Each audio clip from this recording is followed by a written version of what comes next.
Wuthering Heights, by Emily Brontë. Chapter 24. At the close of 3 weeks I was able to quit my chamber and move about the house. And on the first occasion of my sitting up in the evening I asked Catherine to read to me, because my eyes were weak. We were in the library, the master having gone to bed. She consented, rather unwillingly, I fancied, and imagining my sort of books did not suit her, I bid her please herself in the choice of what she perused. She selected one of her own favorites, and got forward steadily about an hour. Then came frequent questions. "Ellen, are not you tired? Hadn't you better lie down now? You'll be sick, keeping up so long, Ellen." No, dear, I'm not tired," I returned, continually. Perceiving me immovable, she essayed another method of showing her disrelish for her occupation. It changed to yawning, and stretching, and, "Ellen, I'm tired. Give over then and talk," I answered. That was worse. She fretted and sighed, and looked at her watch till 8, and finally went to her room, completely overdone with sleep, judging by her peevish, heavy look, and the constant rubbing she inflicted on her eyes. The following night she seemed more impatient still, and on the third from recovering my company she complained of a headache, and left me. I thought her conduct odd, and having remained alone a long while, I resolved on going and inquiring whether she were better, and asking her to come and lie on the sofa, instead of upstairs in the dark. No Catherine could I discover upstairs, and none below. The servants affirmed they had not seen her. I listened at Mr. Edgar's door. All was silence. I returned to her apartment, extinguished my candle, and seated myself in the window.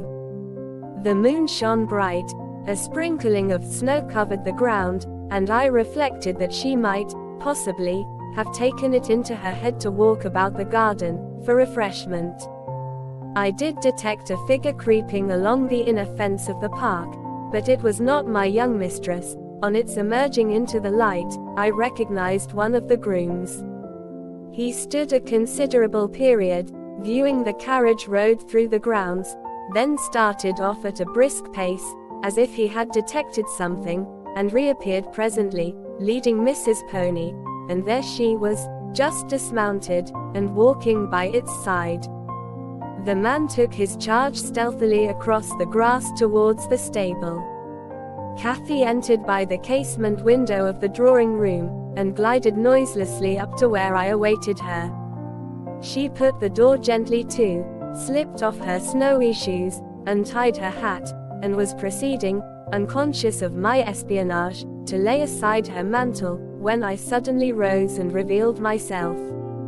The surprise petrified her an instant. She uttered an inarticulate exclamation, and stood fixed. "My dear Miss Catherine," I began, too vividly impressed by her recent kindness to break into a scold, "where have you been riding out at this hour? And why should you try to deceive me by telling a tale? Where have you been? Speak." "To the bottom of the park," she stammered. "I didn't tell a tale." "And nowhere else?" I demanded. "No," was the muttered reply.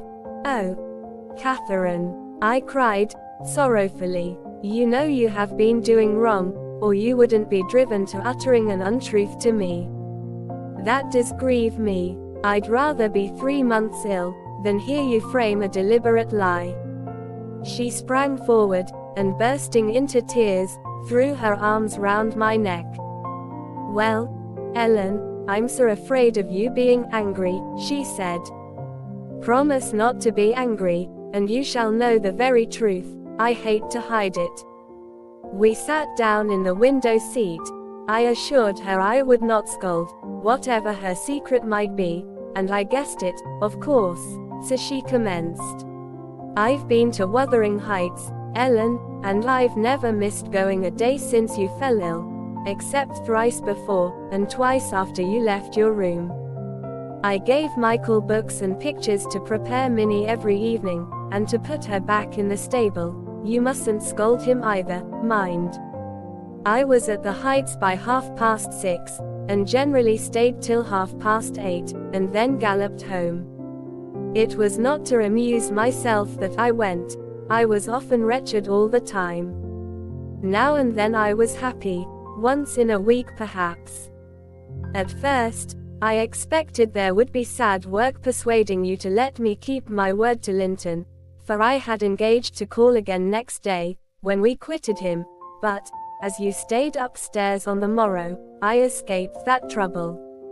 While Michael was refastening the lock of the park door in the afternoon, I got possession of the key, and told him how my cousin wished me to visit him, because he was sick, and couldn't come to the Grange, and how Papa would object to my going, and then I negotiated with him about the pony. He is fond of reading, and he thinks of leaving soon to get married, so he offered, if I would lend him books out of the library, to do what I wished, but I preferred giving him my own, and that satisfied him better. On my second visit Linton seemed in lively spirits, and Zillah, that is their housekeeper, made us a clean room and a good fire, and told us that, as Joseph was out at a prayer meeting and Hareton Earnshaw was off with his dogs, robbing our woods of pheasants, as I heard afterwards, we might do what we liked. She brought me some warm wine and gingerbread, and appeared exceedingly good-natured, and Linton sat in the armchair, and I in the little rocking chair on the hearthstone, and we laughed and talked so merrily, and found so much to say. We planned where we would go, and what we would do in summer. I needn't repeat that, because you would call it silly. One time, however, we were near quarreling. He said the pleasantest manner of spending a hot July day was lying from morning till evening on a bank of heath in the middle of the moors, with the bees humming dreamily about among the bloom, and the larks singing high up overhead, and the blue sky and bright sun shining steadily and cloudlessly. That was his most perfect idea of heaven's happiness. Mine was rocking in a rustling green tree, with a west wind blowing, and bright white clouds flitting rapidly above, and not only larks, but throstles, and blackbirds, and linnets, and cuckoos pouring out music on every side, and the moors seen at a distance, broken into cool dusky dells, but close by great swells of long grass undulating in waves to the breeze, and woods and sounding water, and the whole world awake and wild with joy. He wanted all to lie in an ecstasy of peace. I wanted all to sparkle and dance in a glorious jubilee. I said his heaven would be only half alive, and he said mine would be drunk. I said I should fall asleep in his, and he said he could not breathe in mine, and began to grow very snappish. At last, we agreed to try both, as soon as the right weather came, and then we kissed each other and were friends. After sitting still an hour, I looked at the great room with its smooth uncarpeted floor, and thought how nice it would be to play in, if we removed the table, and I asked Linton to call Zillah in to help us, and we'd have a game at blindman's buff. She should try to catch us. You used to, you know, Ellen. He wouldn't. There was no pleasure in it, he said, but he consented to play at ball with me. We found two in a cupboard, among a heap of old toys, tops, and hoops, and battledores and shuttlecocks. One was marked C, and the other H. I wished to have the C, because that stood for Catherine, and the H might be for Heathcliff, his name, but the bran came out of H, and Linton didn't like it. I beat him constantly, and he got cross again, and coughed, and returned to his chair. That night, though, he easily recovered his good humor, he was charmed with 2 or 3 pretty songs, your songs, Ellen, and when I was obliged to go, he begged and entreated me to come the following evening, and I promised. Minnie and I went flying home as light as air, and I dreamt of Wuthering Heights and my sweet, darling cousin, till morning. On the morrow I was sad, partly because you were poorly, and partly that I wished my father knew, and approved of my excursions, but it was beautiful moonlight after tea, and, as I rode on, the gloom cleared. I shall have another happy evening, I thought to myself, and what delights me more, my pretty Linton will. I trotted up the garden, and was turning round to the back, when that fellow Earnshaw met me, took my bridle, and bid me go in by the front entrance. He patted Minnie's neck, and said she was a bonny beast, and appeared as if he wanted me to speak to him.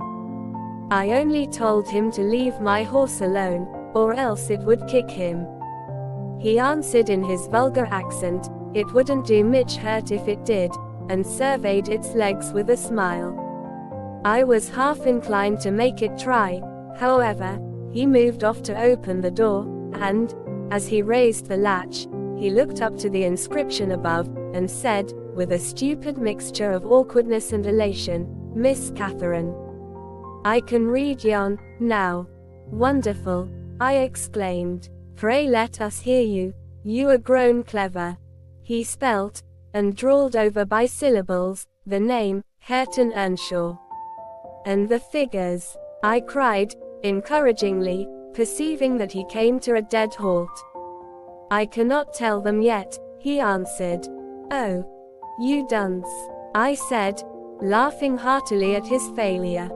The fool stared, with a grin hovering about his lips, and a scowl gathering over his eyes, as if uncertain whether he might not join in my mirth, whether it were not pleasant familiarity, or what it really was, contempt. I settled his doubts, by suddenly retrieving my gravity and desiring him to walk away, for I came to see Linton, not him. He reddened, I saw that by the moonlight, dropped his hand from the latch, and skulked off, a picture of mortified vanity. He imagined himself to be as accomplished as Linton, I suppose, because he could spell his own name, and was marvelously discomfited that I didn't think the same. Stop, Miss Catherine, dear, I interrupted. I shall not scold, but I don't like your conduct there. If you had remembered that Hareton was your cousin as much as Master Heathcliff, you would have felt how improper it was to behave in that way. At least, it was praiseworthy ambition for him to desire to be as accomplished as Linton, and probably he did not learn merely to show off. You had made him ashamed of his ignorance before, I have no doubt, and he wished to remedy it and please you. To sneer at his imperfect attempt was very bad breeding. Had you been brought up in his circumstances, would you be less rude? He was as quick and as intelligent a child as ever you were, and I'm hurt that he should be despised now, because that base Heathcliff has treated him so unjustly. Well, Ellen, you won't cry about it, will you? She exclaimed, surprised at my earnestness. But wait, and you shall hear if he conned his ABC to please me, and if it were worth while being civil to the brute. I entered. Linton was lying on the settle, and half got up to welcome me. I'm ill tonight, Catherine, love, he said, and you must have all the talk, and let me listen. Come, and sit by me. I was sure you wouldn't break your word, and I'll make you promise again, before you go. I knew now that I mustn't tease him, as he was ill, and I spoke softly and put no questions, and avoided irritating him in any way. I had brought some of my nicest books for him. He asked me to read a little of one, and I was about to comply, when Earnshaw burst the door open, having gathered venom with reflection. He advanced direct to us, seized Linton by the arm, and swung him off the seat. Get to thy own room, he said, in a voice almost inarticulate with passion, and his face looked swelled and furious. Take her there if she comes to see thee. Thou shalln't keep me out of this. Begone, why, ye both.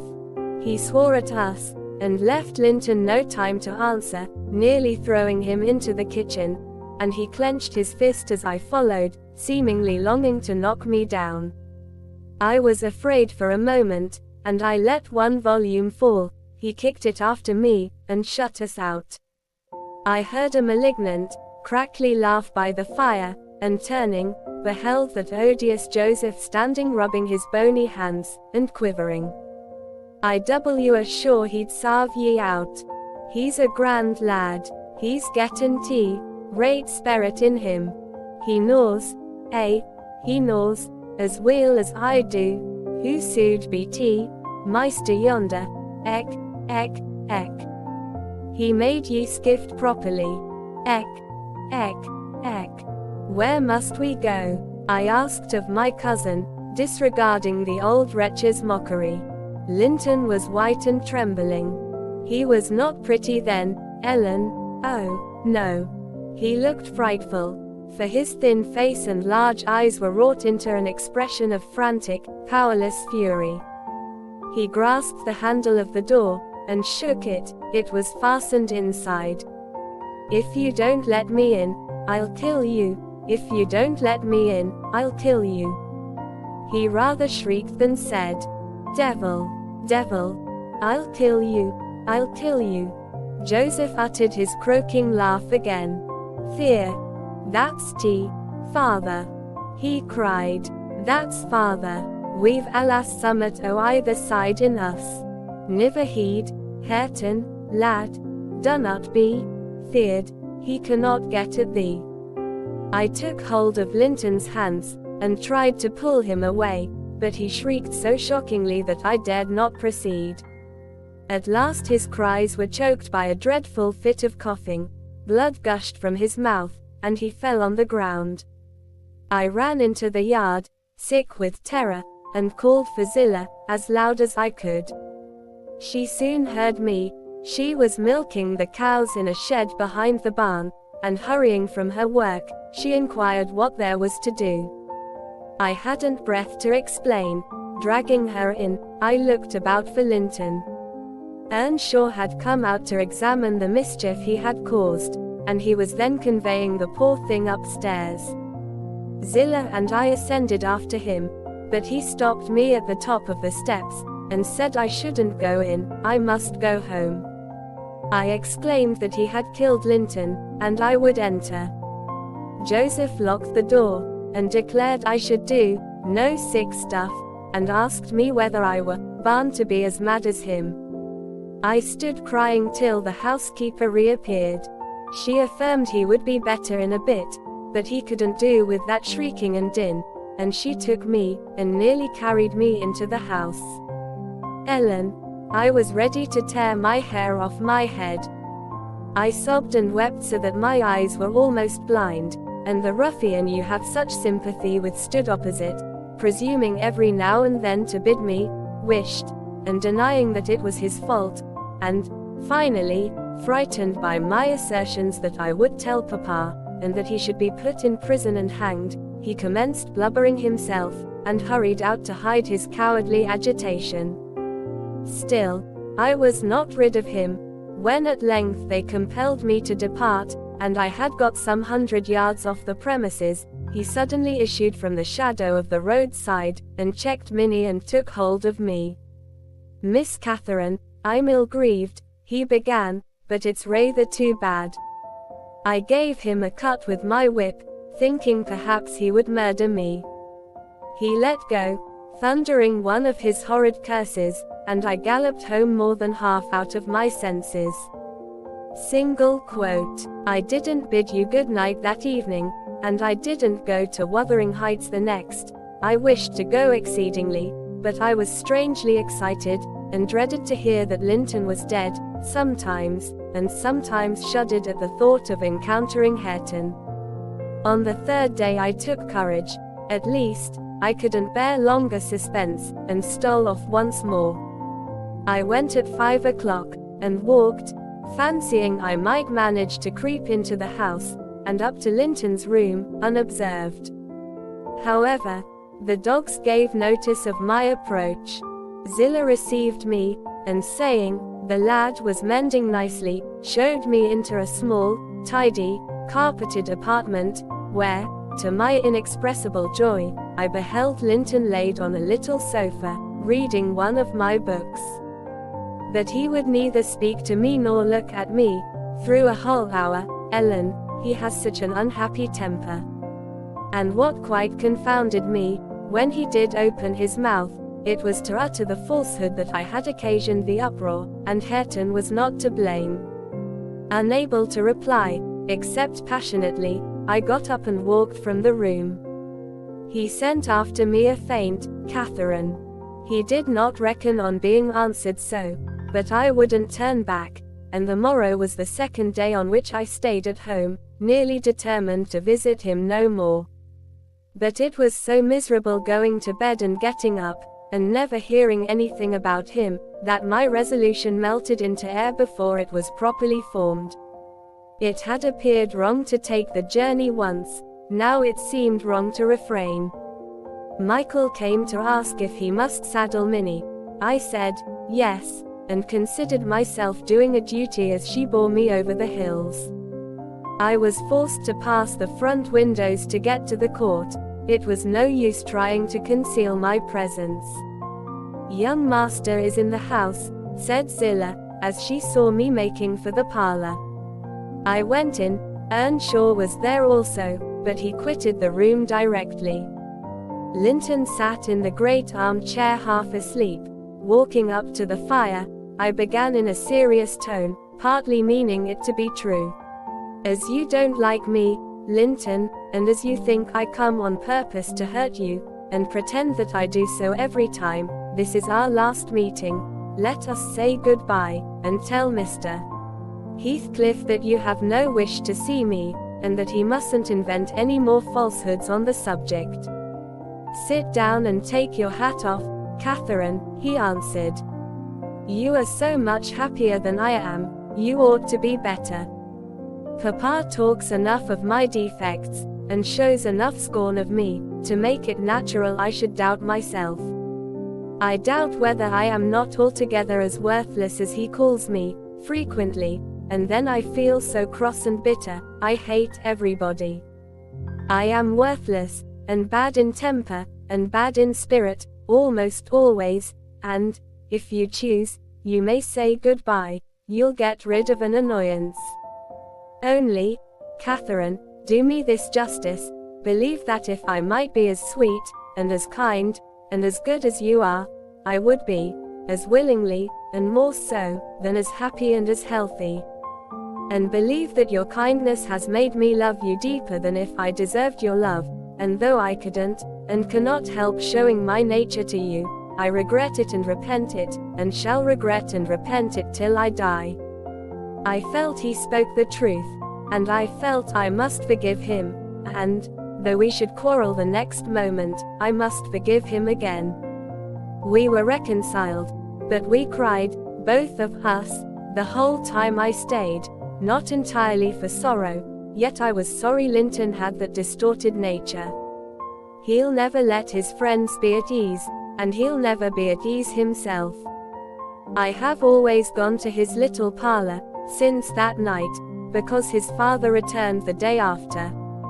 About 3 times, I think, we have been merry and hopeful, as we were the first evening. The rest of my visits were dreary and troubled, now with his selfishness and spite, and now with his sufferings, but I've learned to endure the former with nearly as little resentment as the latter. Mr. Heathcliff purposely avoids me. I have hardly seen him at all. Last Sunday, indeed, coming earlier than usual, I heard him abusing poor Linton cruelly for his conduct of the night before. I can't tell how he knew of it, unless he listened. Linton had certainly behaved provokingly. However, it was the business of nobody but me, and I interrupted Mr. Heathcliff's lecture by entering and telling him so. He burst into a laugh, and went away, saying he was glad I took that view of the matter. Since then, I've told Linton he must whisper his bitter things. Now, Ellen, you have heard all. I can't be prevented from going to Wuthering Heights, except by inflicting misery on 2 people, whereas, if you'll only not tell Papa, my going need disturb the tranquility of none. You'll not tell, will you? It will be very heartless, if you do. I'll make up my mind on that point by tomorrow, Miss Catherine, I replied. It requires some study, and so'll leave you to your rest, and go think it over." I thought it over aloud, in my master's presence, walking straight from her room to his, and relating the whole story, with the exception of her conversations with her cousin, and any mention of Hareton. Mr. Linton was alarmed and distressed, more than he would acknowledge to me. In the morning, Catherine learned my betrayal of her confidence, and she learnt also that her secret visits were to end. In vain she wept and wreathed against the interdict, and implored her father to have pity on Linton. All she got to comfort her was a promise that he would write and give him leave to come to the Grange when he pleased, but explaining that he must no longer expect to see Catherine at Wuthering Heights. Perhaps, had he been aware of his nephew's disposition and state of health, he would have seen fit to withhold even that slight consolation.